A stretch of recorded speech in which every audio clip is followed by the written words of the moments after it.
Bueno, en esta ocasión nos encontramos con uno de los libros más inteligentes y divertidos que se hayan escrito. Nunca. Este es de Carlo M. Cipolla. Este libro consta de dos partes. En la primera, Cipolla razona con una argumentación paródica de los estudios de historia económica más sesudos y utiliza con aparente seriedad fórmulas cliométricas deliciosamente absurdas para llegar a las más estrafalarias relaciones de causa y efecto. En la segunda parte se encuentra un modelo matemático parecido a los de la sociología para enunciar las leyes fundamentales de la estupidez humana, que demuestran cuán abundante es el número de estúpidos que nos rodean y cuán grande es su poder.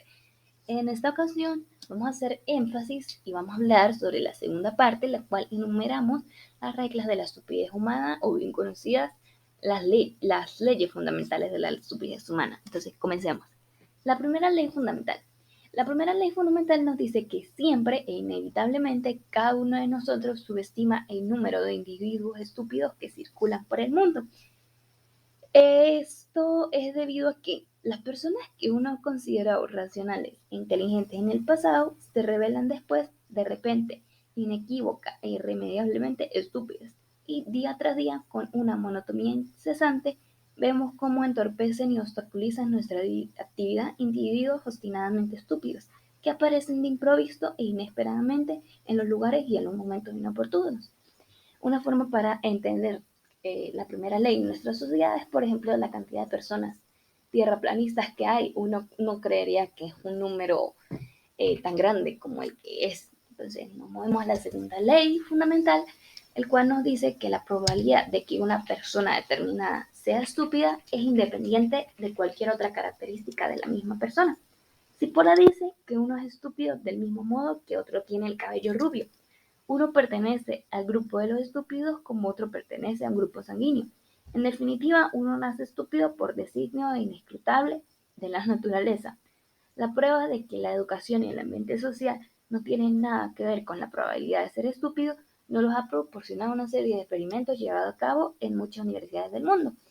Un ejemplo, un poco llevando la extrapolación de la cantidad de terraplanistas que hay en el mundo, tenemos aquí a Shaquille O'Neal, que es un jugador de baloncesto, el cual él tiene estudios universitarios, pero resulta que él es terraplanista. Entonces, continuamos. La tercera ley fundamental, que es la ley del oro. Esta nos dice que una persona es estúpida si causa daño a otra persona o a un grupo de personas sin obtener ella ganancia personal alguna, o incluso peor, provocándose daño a sí misma en el proceso. En esta ley, Cipolla considera que hay cuatro tipos de personas: los incautos, los inteligentes, los malvados y los estúpidos, siendo el estúpido para él el peor de todos. El incauto es una persona que es capaz de beneficiar a los demás, aún perjudicándose a sí mismo. El inteligente toma las decisiones más precisas para beneficiarse él, pero también a los demás. Y el malvado actúa movido solo por el beneficio propio, sin importarle perjudicar a los otros.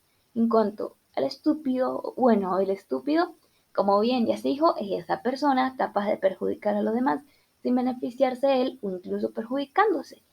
En esta ocasión podemos hablar o en qué personas encontramos esta tercera ley: los antivacunas o las personas que no querían usar la mascarilla en la pandemia porque decían que era conspiración, que realmente a la larga solo le hacen daño a sí mismos y a la sociedad que los rodea. Por ejemplo, los antivacunas han hecho que cierta cantidad de enfermedades que se han creído erradicadas vuelvan a aparecer en la sociedad. Entonces, continuamos. La cuarta ley nos dice que las personas no estúpidas siempre subestiman el potencial dañino de la gente estúpida. Constantemente olvidan que en cualquier momento, en cualquier lugar y en cualquier circunstancia, asociarse con individuos estúpidos constituye invariablemente un error costoso. Generalmente se tiende a creer que la persona estúpida solo se hace daño a sí misma, pero también le hace daño a los demás. En esta ocasión podemos hablar de la caricatura, que es solo una caricatura, pero se entiende bien el ejemplo, del coyote y el correcaminos, siendo el coyote el ser inteligente y el correcaminos el ser estúpido que solo actúa por instinto. Pero como bien se sabe, siempre el que termina perjudicado es el coyote por subestimar al correcaminos.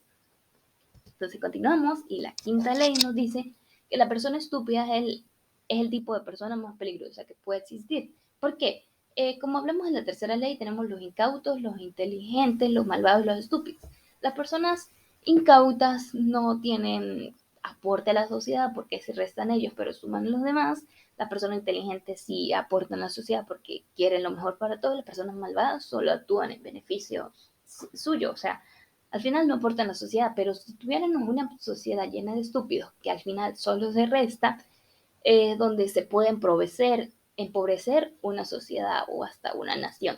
Entonces, para cerrar, nos quedamos con esta frase de Albert Einstein que nos dice que hay una diferencia entre el genio y la estupidez. El genio tiene sus límites, el cual sin querer nos habla mucho de las quintas leyes que hemos venido estudiando en este capítulo.